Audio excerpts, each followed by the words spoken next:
ஹைப்பா, அனைவருக்கும் இனிய ஆயுத பூஜை நல்வாழ்த்துக்கள். வாங்க கிச்சனில் வெளியெல்லாம் என்னென்ன வேலை இருக்குன்னு பார்த்துடலாம். வாங்க பூஜை வேலையும் ஆரம்பிச்சிடலாம். முதல்ல எந்திரிச்சோன்னே வேலை வந்து பால் காய்ச்சி டிகாஷன் ஊற்றுறது தான். பாலை சிம்மில் வச்சுட்டு வெளி வேலையெல்லாம் பார்த்துட்டு வெளியே கோலம்லாம் போட்டுட்டு வந்தாச்சுப்பா. கோலம் போட்டுட்டு வெளியெல்லாம் கழுவி விட்டுட்டு வந்தாச்சு. இப்போ இந்த பூஜை சாமான்லாம் வந்து எடுத்து நம்ம வந்து ஊற வச்சிடலாம். ஊற வச்சுட்டு நம்ம மற்ற வேலையெல்லாம் பார்க்கலாம். ஊற வச்சுட்டு மற்ற வேலையெல்லாம் பார்க்கறதுக்குள்ளே ஊறிடும். இப்போ வெளியே வந்து இந்த துளசி மாடத்துக்கு இது ஸ்ப்ரே பெயிண்ட்டு அது ரொம்ப ஒரு மாதிரி இருந்தது. அடிச்சிருந்தேன். கொஞ்சம் ஓகேவா இருக்கு. இது வந்து ஒரு குட்டி துளசி மாடம். இதில் வந்து அகல் விளக்கு வச்சு ஏற்றலாம், நல்லாயிருக்கும். சரி இதுவுமே டல்லாக இருக்குது, சரி இதுக்கும் கொஞ்சம் அடிக்கலாம் அப்படின்னு சொல்லிட்டு எடுத்து வச்சுருக்கேன். பெரிய துளசி மாடத்தை இப்போ சில்வராக மாற்றியாச்சு. இப்போ சின்னதையும் அதே மாதிரி பண்ணலாம். நீங்களும் இந்த மாதிரி ஒரு ஸ்ப்ரே ஒன்று வாங்கிட்டிங்கன்னா குட்டி குட்டி பொம்மைங்க இந்த மாதிரி ஏதாவது இதுவாக இருந்தால் நீங்கள் இந்த மாதிரி gold spray, colour spray, silver spray இந்த மாதிரி நிறைய கடையில் விற்கிதுப்பா. வாங்கி அடிச்சிங்கன்னா அழகாக இருக்கும் பார்க்குறதுக்கு. ஏன்னா இதெல்லாம் நம்ம அடிக்கடி கழுவ மாட்டோம் இல்லையா, அப்படியே தானே இருக்கும். அதனால் இதுக்கும் அடிச்சிடலாம் அப்படின்னு அடிச்சிட்டேன் நான். அதுக்கு முன்னாடி என்ன பண்ணேன், காவி பூசியிருந்தேன். இப்போ வந்து லைட்டாக அடிச்சு இது மேலேயும் லைட்டாக அடிச்சு விட்டுறலாம். கொஞ்சம் டல்லாகிருச்சு. நீங்களும் இந்த மாதிரி ஸ்ப்ரே பெயிண்ட் வாங்கி இந்த மாதிரி குட்டி குட்டி இதிலெல்லாம் அடிச்சிங்கன்னா பார்க்கறதுக்கு அழகாக இருக்கும். சரி இது ரொம்ப நல்லா இருக்கே, வெளியே ஒரு பிள்ளையார் இருக்கார், அவருக்கும் அடிக்கலான்னு சொல்லிட்டு இவருக்கும் சூப்பராக அடித்தாச்சு. இவரையும் அழகாக மாற்றியாச்சு. நீங்களும் குட்டி குட்டி பிள்ளையார், கிருஷ்ணர் பொம்மை இந்த மாதிரிலாம் இருந்தால் ஸ்ப்ரே அடிங்க. ரொம்ப நல்லா புதுசு மாதிரி ஆயிரும். நல்லாவும் இருக்கும் பார்க்குறதுக்கு. நான் இந்த பாபாவுக்கும் அடித்தேன். இந்த பாபாவும் கலர் கொஞ்சம் டல்லாகி ரொம்ப பழைய பாபா, அதுக்கும் அடிச்சிட்டேன் நான். இப்போ வந்து பூஜை சாமான்லாம் ஊற வச்சுட்டு இந்த இடத்தெல்லாம் நம்ம கிளியர் பண்ணிடலாம். இப்போ ஊற வைக்கும்போது லெமன் தோல், கொஞ்சம் சபீனா, அந்த விம் பாத்திரம் தேய்ப்போம் இல்லையா, அந்த சோப்பு எல்லாம் போட்டு ஊற வச்சுருந்தேன். எல்லாத்தையும் தேய்ச்சிட்டேன். மஞ்சள் குங்குமம் வைக்கிறதுக்கு முன்னாடி கொஞ்சம் வெளியே எடுத்து வச்சா ஒரு மாதிரியாகவும் என்ன பண்ணிட்டேன், நல்ல தண்ணி பிடிச்சி தண்ணியிலேயே கொஞ்சம் நேரம் விளக்கி முடிச்சுட்டு கழுவி தண்ணியில் ஊற வச்சுட்டேன். நீங்களும் பாத்திரம் தேய்ச்சிட்டு பூஜை சாமான் மஞ்சள் குங்குமம் வைக்க லேட் ஆகும்னா இந்த மாதிரி நல்ல தண்ணியில் கொஞ்சம் நேரம் போட்டு வச்சிங்கன்னா கருக்காமல் ரொம்ப ஃப்ரெஷ்ஷாக நல்லாவே இருக்கும். இப்போ என்ன பண்ணால் எல்லாத்தையும் அழகாக எப்படி அடுக்கணுமோ அதே மாதிரி தண்ணியிலேருந்து எடுத்து தொடச்சி லைனாக அடுக்கி நம்ம மஞ்சள் குங்குமம் வச்சிடலாம். சூப்பராக மஞ்சள் குங்குமம் வச்சு முடிச்சாச்சு. நீட்டாக அடுக்கவும் செஞ்சாச்சு. நல்லா இந்த பக்கம் பிள்ளையார், இந்த மாதிரி முருகர் இந்த மாதிரிலாம் வச்சாச்சு. இந்த பக்கம் அம்மனெல்லாம் வச்சாச்சு. ஆலாக்குலேயும் புது அரிசி போட்டுட்டு சூப்பராக அன்னலக்ஷ்மியும் அரேஞ்ச் பண்ணியாச்சு. எப்போவுமே இந்த மாதிரி நான் ஊற வச்சுட்டு இதில் எடுக்கிற அரிசியை அன்னைக்கு சமையலுக்கு யூஸ் பண்ணிடுவேன். இப்போ வந்து இந்த வேலையெல்லாம் முடிஞ்சாச்சு இல்லையா, இப்போ இதெல்லாம் ரெடி பண்ணி வச்சாச்சு. அதுக்கப்புறம் வந்து என்ன பொரி, கடலை இந்த மாதிரி விஷயம்லாம் அடுக்கிறதெல்லாம் அது என்னன்னு பார்க்கணும். அதுக்கு முன்னாடி நம்ம வந்து சமையலாம் ஆரம்பிச்சிடலாம்ப்பா. பூவெல்லாம் வாங்கிட்டு வர சொல்லியிருந்தேன். அதோட இன்னொன்று முக்கியமான விஷயம் இன்றைக்கி என்ன தெரியுமா, இன்றைக்கி வனரோஜா கஸ்தூரி மஞ்சள் வந்து கிரேஸ்க்கு டெலிவரி கொடுக்கணும். பேக்கிங்லாம் முடிஞ்சது. சரி காரில் கொண்டு போய் எல்லாத்தையும் வச்சிடலாம் அப்படின்னு சொல்லிட்டு எல்லாத்தையும் கொண்டு போய் காரில் வச்சாச்சு. ஏன்னா இதெல்லாம் வச்சு நான் அந்த கீழெல்லாம் மஞ்சள்லாம் இருக்கும், அதெல்லாம் கிளியர் பண்ணி வீடெல்லாம் ஃபுல்லாகவே துடைக்கணும். பூஜை சாமான் ஒரு பக்கம் ஊற வச்சாச்சு. இவங்க இதை எடுத்துகிட்டு கிளம்பிடுவாங்க. பெரிய பாக்கெட்டு 100 கிராம் பாக்கெட்டும் 250 கிராம் பாக்கெட்ஸ் தான் இருக்குது. என்னென்ன பண்ண போகிறோன்னா, இன்றைக்கி முள்ளங்கி சாம்பார் பண்ண போகிறேன். சின்ன வெங்காயம் உரித்து எடுத்து வச்சுருக்கேன், தக்காளி எடுத்து வச்சுருக்கேன், அப்புறம் கருப்பு கொண்ட கடலை நம்ம தாளிக்க போகிறோம். அப்புறம் வந்து உளுந்த வடை செய்ய போகிறேன். உளுந்த வடைக்கு ஊற வச்சுருக்கேன். உளுத்த பருப்பு, கொஞ்சம் அரிசி போட்டிருக்கேன். உருளைக்கிழங்கு வறுவலுக்கு வந்து உருளைக்கிழங்கு வேக வச்சு தோல் எடுத்து வச்சுருக்கேன். இது வந்து பீன்ஸ் வந்து கொஞ்சமாக தான் இருக்குது, அதனால இந்த கடலைப்பருப்பை ஊற வச்சு கொஞ்சம் உசிலி மாதிரி பண்ணிடலாம். அப்புறம் சாப்பாட்டுக்கு அரிசி ஊற வச்சுருக்கேன். இது வந்து பூஜை சாமான் தேய்க்கும் போது அந்த ஆலாக்கில் எடுத்து வைப்போம் இல்லையா, அந்த அரிசியை தான் இன்றைக்கி சமையலுக்கு புது அரிசி விளக்கிட்டு அதில் புது அரிசி மாற்றிட்டு பழைய அரிசி இன்றைக்கி சமையலுக்கு எடுத்து வச்சுருக்கேன். தேங்காய் துருவி எடுத்து வச்சுருக்கேன். இன்றைக்கி ஆயுத பூஜைக்கு இதான் சமையல். அப்புறம் பாயசம் செய்யணும், பருப்பும் வேக வச்சு எடுத்து வச்சுட்டேன். இப்படி நம்ம எல்லாமே எடுத்து வச்சிட்டோம்னா நமக்கு தாளிக்கிறதுக்கு ரொம்ப ரொம்ப ஈஸியாக இருக்கும். டக்கு டக்கு டக்குன்னு செஞ்சிடலாம்ப்பா. இந்த ஊற வச்ச ரைஸை வந்து அடுப்பில் வச்சு பற்ற வச்சிடலாம். அது பாட்டுக்கு வெந்துக்கிட்டு இருக்கோம். அப்புறம் குழம்பெல்லாம் தாளிக்கிறதுக்கு நமக்கு சரியாக இருக்கும் நேரம். இப்போ சாம்பார் தாளிக்க மண் சட்டியை வச்சுட்டு கொஞ்சமாக எண்ணெய் போட்டிருக்கேன். எண்ணெய் காயட்டும். சாம்பார் தாளிக்க சின்ன வெங்காயம், தக்காளி, கருவேப்பிலை, காஞ்ச மிளகாய், முள்ளங்கி வந்து தோல் எடுத்துகிட்டு அலசி ரவுண்ட் ரவுண்டாக கட் பண்ணி வச்சுருக்கேன். வாங்க தாளிச்சிடலாம். எப்பவுமே பருப்பு வேக வைக்கும் போதே தக்காளி, வெங்காயம், பச்சை மிளகாய், சீரகம், பெருங்காயம், மஞ்சத்தூள்லாம் போடுவேன். இந்த வாட்டி பருப்பில் வந்து என்ன பண்ணான்னா மஞ்சத்தூளும் பெருங்காயம் மட்டும்தான் போட்டு வேக வச்சேன், வேறு எதுவுமே சேர்க்கலை. இப்போ வந்து தேவையான அளவு கடுகு சேர்த்துக்கலாம். சீரகம் போட்டு வேக வைக்காததுனால இது கூட கொஞ்சமாக சீரகமும் சேர்த்துக்கலாம். கொஞ்சோண்டு வெந்தயம் போட்டுக்கலாம். இது நல்லா பொரியட்டும். இப்போ இது கூட காஞ்ச மிளகாய் சேர்த்துக்கலாம், கருவேப்பிலை சேர்த்துக்கலாம், சின்ன வெங்காயம் சேர்த்துக்கலாம்.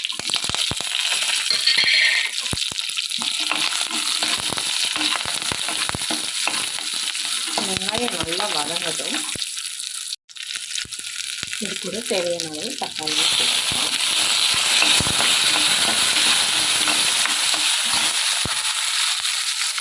முள்ளங்கி சேர்த்துக்கலாம்.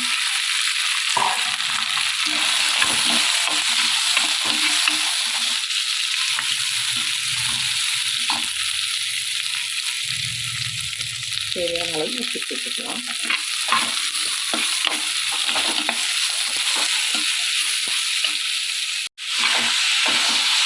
இது கூட காய் வேகிறதுக்காக நம்ம தண்ணி சேர்க்கணும். அது குழம்பு மிளகாய் தேவையான அளவு சேர்த்துட்டு நம்ம தண்ணி சேர்த்துக்கலாம்.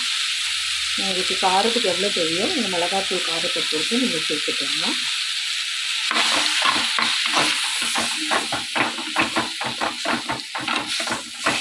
காய் வெந்த உடனே நம்ம வந்து பருப்பு சேர்த்துக்கலாம். இப்போ தேவையான அளவு தண்ணி சேர்த்துக்கலாம்.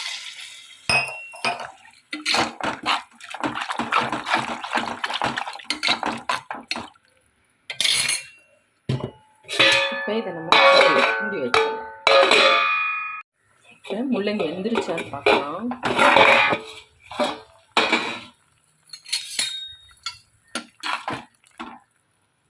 ஓரளவு வெந்திருக்கு.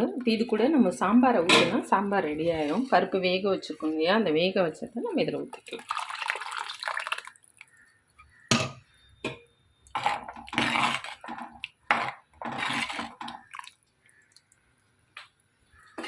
இந்த டைமில் கொஞ்சமாக கொத்தமல்லி போட்டுடலாம். இப்போ இது வந்து நல்லா கொதிக்கட்டும். கொதிச்சா சூப்பராக ஒரு முள்ளங்கி சாம்பார் ரெடி ஆயிரும். நல்லா சின்ன வெங்காயம், முள்ளங்கி எல்லாம் போட்டு சூப்பராக வாசனையான ஒரு சாம்பார். இது பருப்பு போட்டதுனால கொஞ்சம் நேரம் மூடி வச்சிடலாம். கொதிக்க விட்டு நம்ம அப்புறம் சிம்மில் வச்சு இறக்கிடலாம். முக்கியமான விஷயம், இதில் வந்து நம்ம புளி ஊற்றலை, புளி ஊற்றிடலாம். புளி எடுத்து வச்சுருக்கேன், கொதிக்கட்டும். சாம்பார் கொதிச்சுக்கிட்டு இருக்கு. அவ்வளோதான், சாம்பார் ரெடி ஆயிடுச்சுப்பா. அவ்வளோதான், கொதிச்சுட்டோம். இப்போ நுரக்கட்டி இப்படி வரும்போது நம்ம அடுப்பை நிறுத்திடலாம். இப்போ வந்து பீன்ஸ் தாளிச்சிடலாம். பீன்ஸ் வந்து அலசி கட் பண்ணி எடுத்து வச்சுருக்கேன். இப்போ இந்த தண்ணியோடு தான் சேர்க்க போகிறோம். இப்போ வந்து கடாய் வச்சுருக்கேன். கடாயில் கடுகு சேர்த்துக்கலாம். கடுகு தேவையான அளவு கருவேப்பிலை சேர்த்துக்கலாம். சேர்த்துட்டு இந்த பீன்ஸ் இருக்கு இல்லையா, சேர்த்துட்டேன்.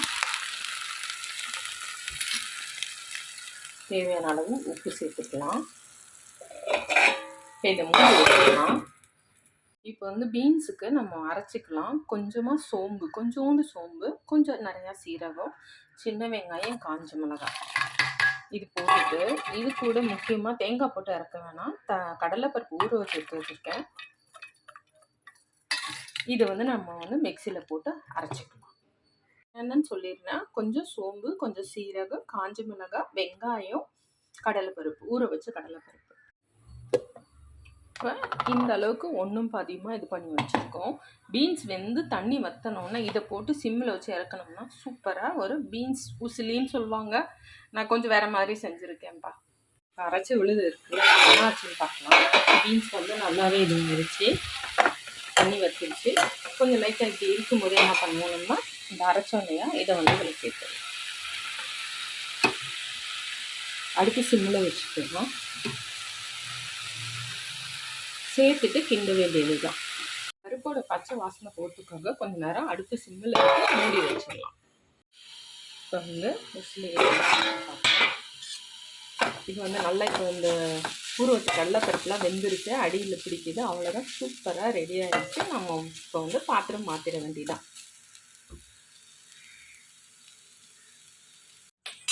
இப்போ சிம்பிளான ஒரு பால் பாயசத்துக்கு அடுப்பில் 1/2 லிட்டர் பால் ஊற்றி வச்சுருந்தேன். பால் கொஞ்சம் நல்லா காஞ்சிருச்சு. காஞ்சதுக்கப்புறம் அதில் கொஞ்சமாக சேமியா சேர்த்துக்கலாம். தனியாலாம் சேமியாவை வறுக்கலை, வாங்கின சேமியா தான். அதை நல்லா சுத்தம் பண்ணிவிட்டு சேமியாவை இது கூட சேர்த்தாச்சு. இப்போ இது கூட நல்லா இதுவானோடனே தேவையான அளவு சர்க்கரை சேர்த்துக்கலாம். ஆல்ரெடி முன்னாடி கொஞ்சம் போட்டேன், இப்போ கொஞ்சம் போட்டிருக்கேன். ஏலக்காவும் நான் முன்னாடியே சேர்த்தாச்சு. இப்போ வந்து இது சிம்மில் நல்லா கொதிச்சுக்கிட்டே இருக்கட்டும், சேமியாவும் நல்லா வேகட்டும். ரொம்ப மெனக்கெடாமல் ஒரு சிம்பிளான பாயசம் தான்ப்பா. இப்போ வந்து இதுக்கு வந்து முந்திரி தாளித்து ஊற்றிடலாம். இப்போ கொஞ்சமாக கடாயில் வந்து நெய் போட்டிருக்கேன். நெய் காயறதுக்கு முன்னாடி அதுலேயே முந்திரியும் போட்டுட்டேன். இது நல்லா பொரிஞ்ச உடனே இதை எடுத்து இந்த பால் பாயசத்து சேமியா பாயசத்தில் சேர்த்துட வேண்டியது தான்.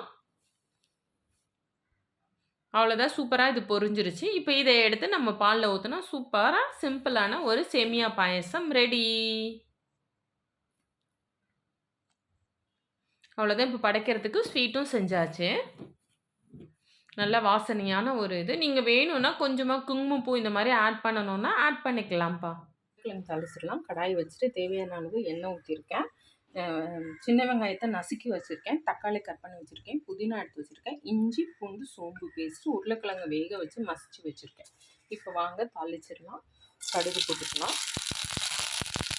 கடுகு போட்டுட்டு இந்த தக்காளி வெங்காயம் இதில் தேவையான அளவு தூள் உப்பு சேர்த்துக்கிறேன்.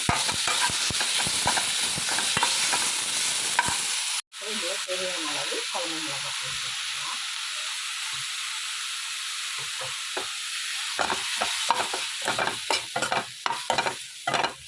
பச்சை வாசனை போன உடனே நம்ம வேக வச்சு மசிச்ச உருளைக்கிழங்கு இது கூட சேர்த்துக்கலாம். இது கூட உருளைக்கிழங்கு சேர்த்துட்டேன். சிம்மில் வச்சு நல்லா மிக்ஸ் பண்ணி விட்டுறலாம். அவ்வளோதான், சூப்பராக உருளைக்கிழங்கு ரெடி ஆயிடுச்சு. இப்போ சுண்டல் தாளிக்கிறதுக்கு கடாய் வச்சுட்டு கொஞ்சமாக எண்ணெய் ஊற்றிருக்கேன். கருப்பு கொண்டைக்கிழங்கு வேக வச்சு எடுத்து வச்சுருக்கேன், தேங்காய் துருவி வச்சுருக்கேன். இப்போ இதில் தேவையான அளவு கடுகு சேர்த்துக்கலாம். கடுகு பொரியட்டும். கூட கொஞ்சம் சீரகமும் சேர்த்துக்கலாம்.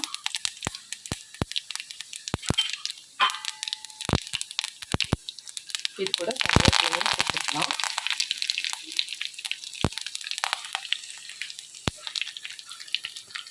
முக்கியமான விஷயம் பெருங்காயம். இது கூட கார சுண்டல்னால மிளகாத்தூள் கொஞ்சம் சேர்த்துக்கிறேன். தேங்காய் வெறும் தேங்காய் துருவல் மட்டும்தான் போட போகிறோம்.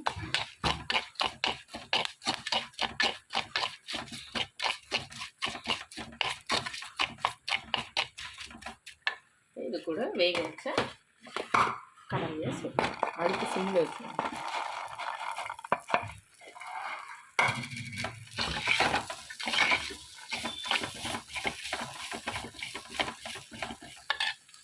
தேங்காய் துருவல் எவ்வளோ வேணுமோ அதை சேர்த்து. நான் வந்து காரமாக செய்கிறதுனால இதில் காஞ்ச மிளகாய் பச்சை மிளகாய் சேர்க்கல, வெறும் மிளகாத்தூள் மட்டும்தான் சேர்த்துருக்கேன். சூப்பராக கொஞ்சம் சிம்மில் இருக்கட்டும். கார சுண்டல் ரெடி. உப்பு ஆல்ரெடி வேக வைக்கும் போதே போட்டதுனால நான் வந்து இப்போ உப்பு சேர்க்கலை. அப்புறம் வேணும்னா நம்ம சேர்த்துக்கலாம். ரெடி ஆகிடுச்சு. அடுப்பை நிறுத்திடலாம். அப்போ வச்சது கடகடை எல்லாத்தையும் வச்சு சாதம் ரெடி ஆகிடுச்சு. இப்போ சாதத்தை வடிச்சிடலாம். இந்த பாயசமும் ரெடி ஆகிடுச்சு. அடுப்பை நிறுத்திடலாம். அடுப்பு வேலை எல்லாம் முடிஞ்சது. இப்போ தொடச்சி க்ளீன் பண்ண வேண்டிய வேலை தான் நமக்கு. இப்போ கொஞ்சம் கட்டியாயிரும், தேவைப்பட்டால் பால் சேர்த்துக்கலாம். முக்கியமான வேலை இன்னும் உளுந்து வடை சுடணும். அதுக்கு வெங்காயம் எடுத்து வச்சுருக்கேன். தொடச்சிடலாம். கொஞ்சம் சுட சுட தான் நல்லாயிருக்கும். இந்த பாத்திரம்லாம் கொஞ்சம் இருக்குது, அதெல்லாம் தேய்ச்சிட்டு கொஞ்சம் அடுப்பை தொடச்சி க்ளீன் பண்ணிடலாம். கடைசியாக உளுந்த வடை சுடலாம்.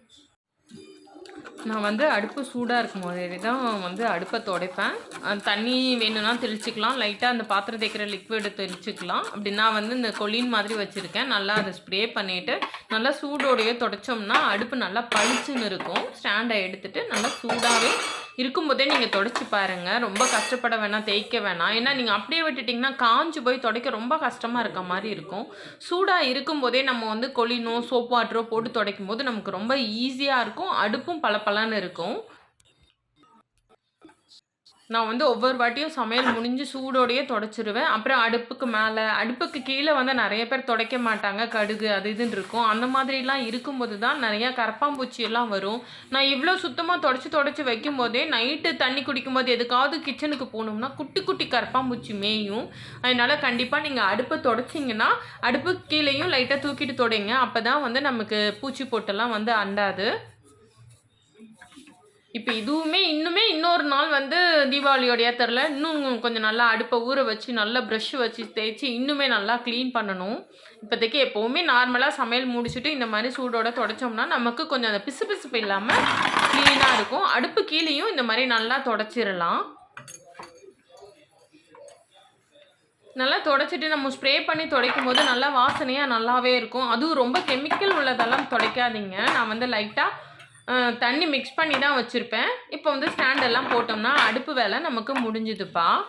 இப்போ கொஞ்சமாக பாத்திரம் இருக்கு இல்லையா, அதை மட்டும் தான் நம்ம தேய்க்கணும்.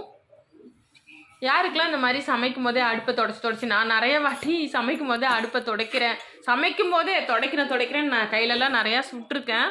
ஆனாலும் அந்த பழக்கத்தை வந்து என்னால் விட முடியல. என்ன சமைச்சிருக்கோன்னு பார்க்கலாமா? சூடாக சாதம், அப்புறம் சூப்பராக முள்ளங்கி போட்டு சாம்பார்,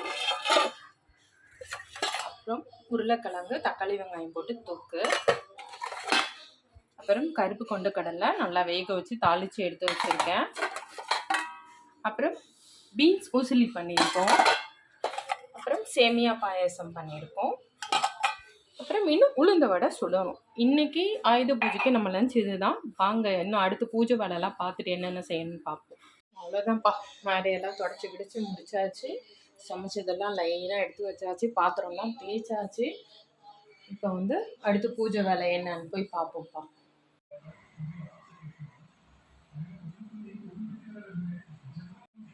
சூப்பராக வடையும் சுட்டாச்சு.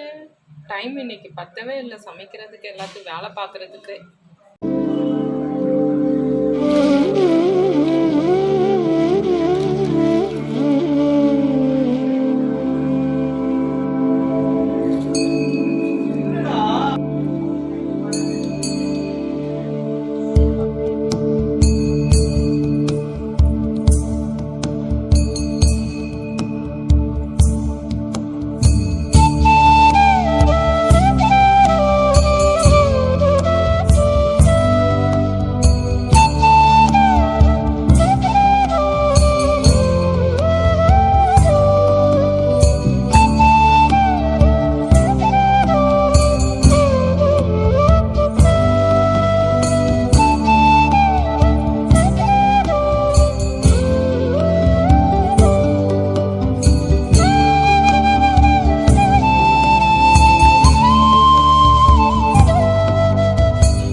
என்னென்ன சமையல் படைக்கிறதுக்கு செஞ்சுருக்கோன்னு பார்க்கலாம்.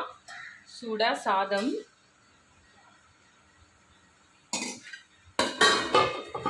சூப்பராக முள்ளங்கி சாம்பார்,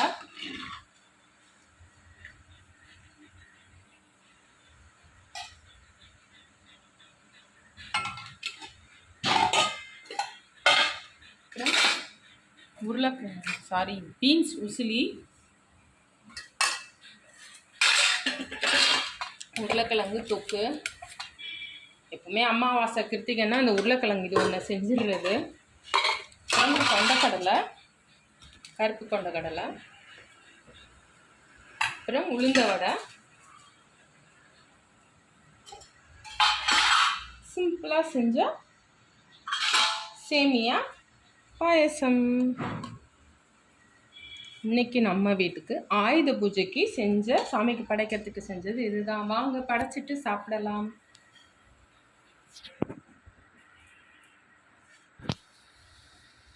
இன்னும் வண்டிக்கு பூஜை போடும்போது பொரிக்கடலை இதெல்லாம் வச்சு அதை அந்த பக்கம் கும்பிடலாம்.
அவ்வளோதான்ப்பா, பூஜை முடிச்சுட்டு கார் எடுத்துகிட்டு ஒரு குட்டி ரவுண்டும் போயிட்டு வந்தாச்சுப்பா.